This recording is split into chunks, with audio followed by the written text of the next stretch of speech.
అందరికీ నమస్కారం. ముఖ్యంగా ఈరోజు రాష్ట్ర వ్యాప్తంగా ఈ కూటమి ప్రభుత్వం ఏర్పడిన తర్వాత నుంచి జరుగుతున్నటువంటి దారుణమైన సంఘటనలు మీరు అందరూ కూడా చూస్తూ ఉన్నారు. మరి ఈ ప్రభుత్వం ఏర్పడినప్పటి నుంచి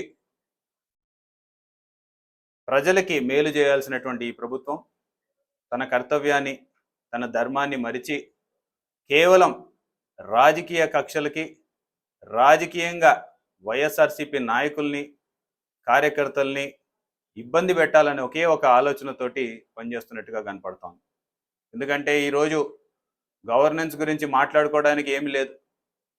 సంవత్సరన్నర కాలం పూర్తయిన తర్వాత ఇప్పటిదాకా చెప్పుకోదగినటువంటి విజయాలు కానీ, లేకపోతే చెప్పుకోదగినటువంటి విషయాలు కానీ ఎక్కడా జరిగినట్టు కనపడడం లేదు.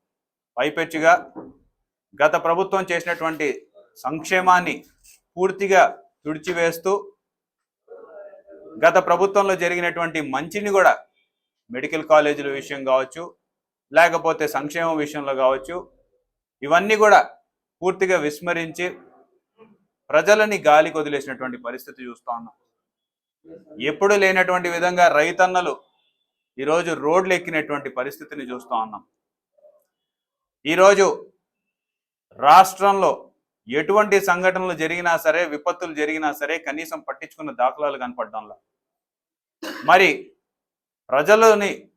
ప్రజల ద్వారా ఎన్నుకోబడినటువంటి ఈ ప్రభుత్వం చెప్పుకునేటువంటి ఈ కూటమి ప్రభుత్వం ఈ సంవత్సరన్నర కాలంగా ప్రజల్ని విస్మరించడమే కాకుండా వైఎస్ఆర్సీపీ నాయకుల్ని, వైఎస్ఆర్సీపీ కార్యకర్తల్ని వాళ్ళ ప్రభుత్వంలో ఉన్నాము అని అండదండల్ని చూసుకొని అధికారుల్ని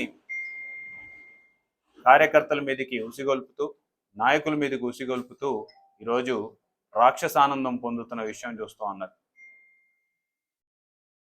రెడ్ బుక్ రాజ్యాంగం అని చెప్పేసి ఎప్పుడూ లేనటువంటి విధంగా డాక్టర్ బిఆర్ అంబేద్కర్ గారి రాజ్యాంగం గురించి ఈ దేశం మొత్తం పాటిస్తుంటే, రెడ్ బుక్ రాజ్యాంగం అని చెప్పేసి కొత్త రాజ్యాంగాన్ని మేము సృష్టించాము, మేము దాన్నే ఫాలో అవుతామని చెప్పేసి ఈరోజు రాష్ట్రంలో ప్రజల సంక్షేమాన్ని, ప్రజల బాగోగుల్ని పక్కన పెట్టేసి కేవలం వాళ్ళ వ్యక్తిగత ఒక కక్షల్ని తీర్చుకోవడానికి ప్రాధాన్యం ఇస్తున్నటువంటి పరిస్థితి గమనిస్తాం.